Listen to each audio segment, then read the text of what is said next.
minasyaitanirrajim. Bismillahirrahmanirrahim. Assalamualaikum warahmatullahi wabarakatuh. Okey anak-anak, kita mulakan pelajaran kita hari ini dengan bacaan doa. Bismillahirrahmanirrahim. Allahumma ftah alaina hikmataka wanshur alaina min khazaini rahmatika ya arhamar rahimin. Rabbi shrah li sadri wa yassir li amri wahlul 'uqdatam min lisani yafqahu qawli. Rabbi zidna ilman warzuqna fahma walhamdulillahi rabbil alamin. Amin ya rabbal alamin.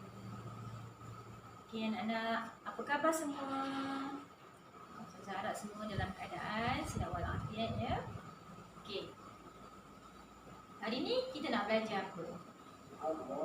Ya? Okey. Hari ni kita belajar bagi mata pelajaran Jawi dan Khat tahun 4. Masih lagi dalam tajuk yang lama, tajuk apa tu? Tanda bacaan. Sebelum Ustazah nak sambung berkenaan dengan tajuk tanda bacaan ni, Ustazah nak soal pelajaran lepas. Ingat lagi tak? Berkenaan dengan tanda bacaan. Ya? Okey. Ustazah akan sebut beberapa ayat.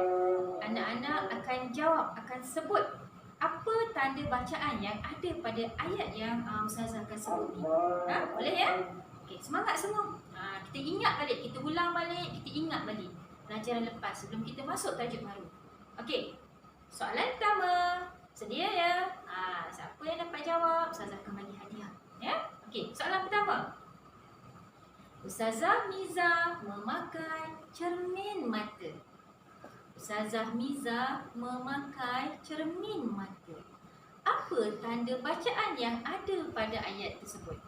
Siapa tahu? Siapa tahu? Apa dia? Ya, tanda apa? Tanda nokta. Bagus sangat. Maknanya kamu ingat.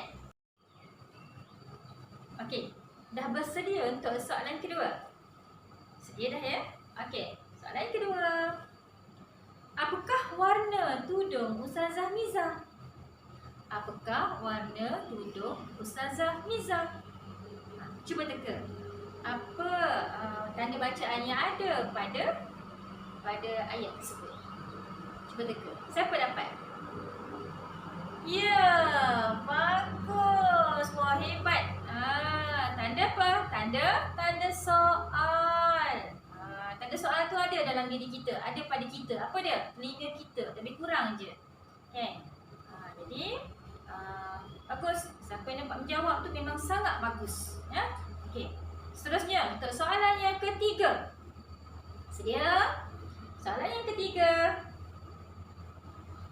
Wah, cantiknya baju Ustazah Miza. Wah, cantiknya baju Ustazah Miza. Dapat? Okey. Apa dia? Ya, tanda seru. Tanda seru. Yang ada pada ayat tersebut adalah tanda seru. Tepukan untuk kawan yang dapat menjawab. Sangat-sangat bagus. Ingat ya. Okey, saya teruskan untuk soalan yang keempat.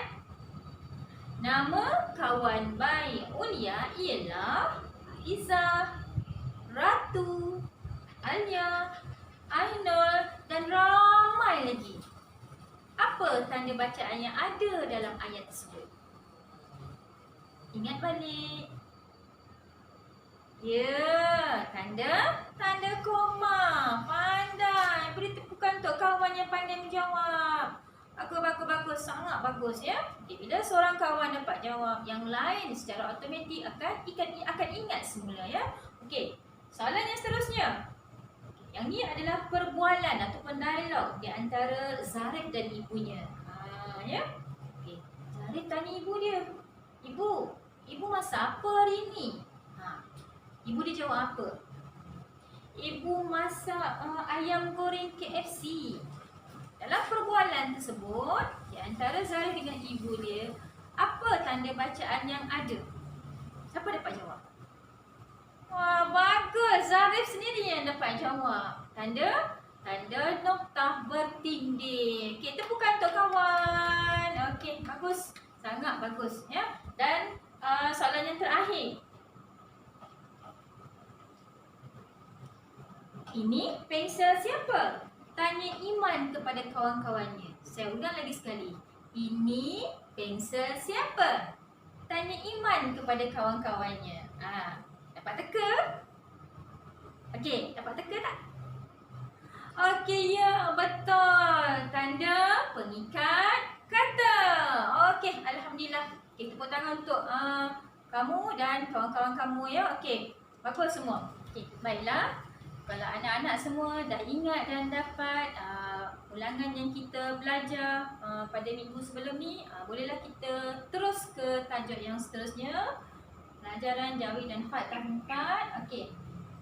Fungsi tanda baca. Fungsi tanda baca. Okey. Okey. Tanda bacaan yang pertama ialah tanda noktah. Apa dia? Tanda noktah.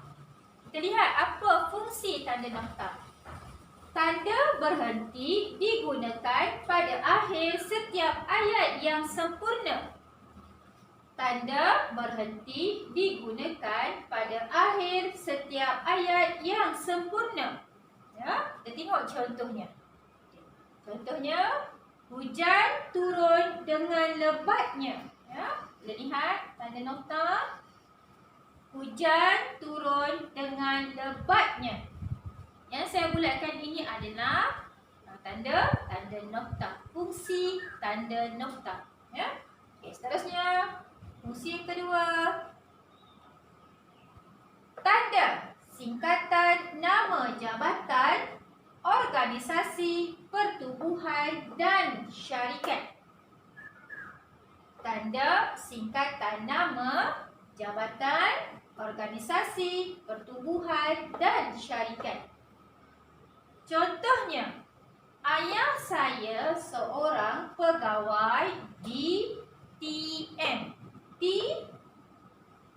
tanda noktah, M.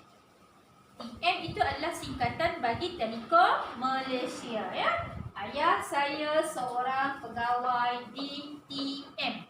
Ya? Penggunaan tanda noktah di sini adalah singkatan T adalah singkatan Telekom, M adalah singkatan Malaysia, dan penggunaannya adalah di tengah-tengah di antara Telekom dan Malaysia. Ya? Okey. Tanda selepas setiap nombor senarai. Tanda selepas setiap nombor senarai. Contohnya, antara ikan air tawar ialah seperti pertama, keli, kedua, sepat, ketiga, puyuh. Lagi sekali ya. Antara ikan air tawar ialah seperti pertama, keli, kedua, sepat, ketiga, puyuh. Yang saya bulatkan ini adalah penggunaan bagi tanda selepas setiap nombor senarai. Ya? Jelas ya anak-anak? Okey, untuk tanda bacaan yang kedua, tanda koma. Apa dia? Tanda koma. Apa itu tanda koma? Tanda memisahkan kata pembilangan dan pengulangan. Tanda memisahkan kata pembilangan dan pengulangan. Contohnya, 1, 2, 3, 4. 1, 2, 3, 4. Yang saya bulatkan ini adalah tanda, kita sebut dia tanda koma. Okey, fungsi tanda koma yang seterusnya, tanda memisahkan kata seruan di hadapan ayat induk. tanda memisahkan. Kata seruan di hadapan ayat induk. Contohnya, wah, besarnya kereta abang kamu. Wah, besarnya kereta abang kamu. Yang saya tanda bulat ini adalah tanda koma. Okey, jelas ya anak-anak? Kita pergi ke fungsi tanda koma. Yang seterusnya, tanda memisahkan unsur-unsur kata dan frasa yang berurutan. Tanda memisahkan unsur-unsur kata dan frasa yang berurutan.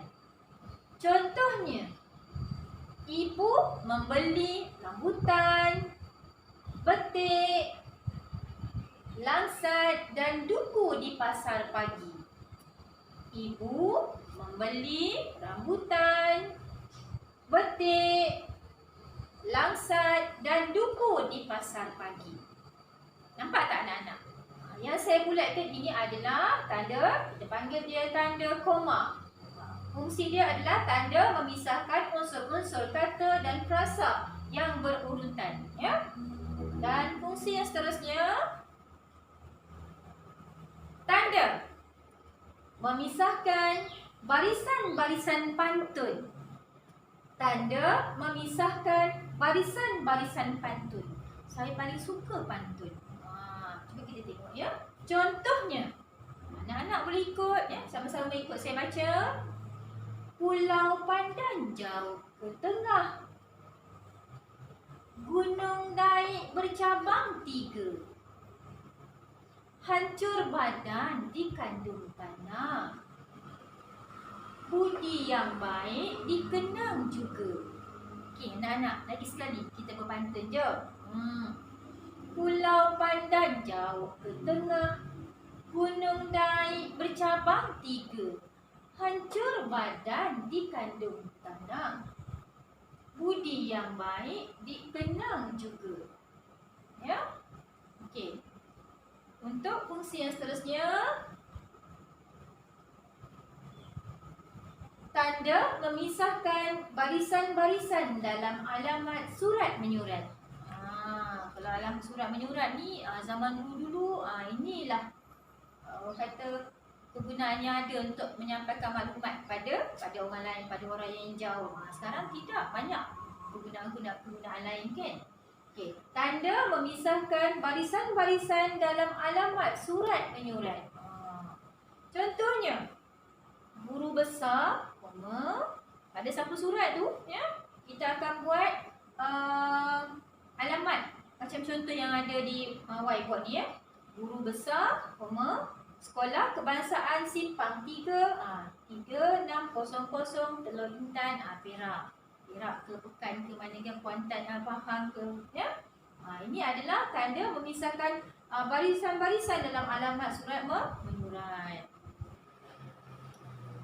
Okey anak-anak semua, kita pergi ke fungsi tanda yang seterusnya, tanda bacaan yang seterusnya, iaitu tanda soal. Ya. Tanda bacaan pada akhir tiap-tiap ayat tanya. Tanda bacaan pada akhir tiap-tiap ayat tanya. Ya. Tengok contoh.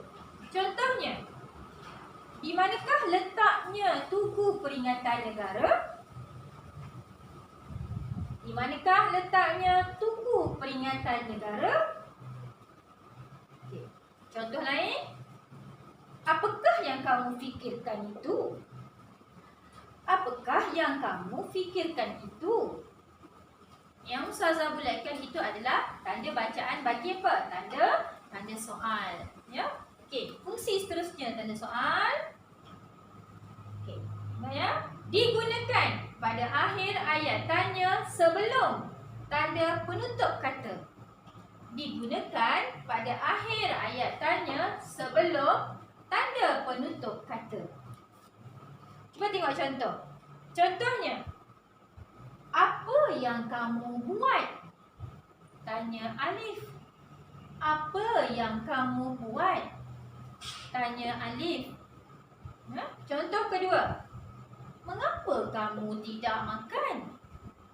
Tanya Nini. Mengapa kamu tidak makan? Tanya Nini. Itu adalah tanda soal yang digunakan pada akhir ayat tanya sebelum tanda penutup kata. Jelas semua ya anak-anak? Okey. Alhamdulillah, hari ini kita dah belajar 3 tanda bacaan, iaitu pertama, tanda bacaan noktah, kedua, tanda bacaan koma, dan yang ketiga, tanda bacaan soal. Ya, sebelum Ustazah akhiri pelajaran kita pada hari ini, Ustazah nak beri latihan pengukuhan kepada anak-anak, iaitu berkenaan dengan tanda bacaan yang baru lepas kita belajar tadi. Ustazah nak setiap murid berikan 1 ayat berkenaan dengan tanda bacaan noktah, 1 ayat menggunakan tanda bacaan koma, dan 1 ayat menggunakan tanda bacaan soal. Ya, boleh ya anak-anak? Latihan pengukuhan ini untuk memberikan anak-anak lagi cepat dapat. Ya, cukup sampai di sini saja. Ustazah akhiri dengan wabillahi taufiq wal hidayah. Wassalamualaikum warahmatullahi wabarakatuh.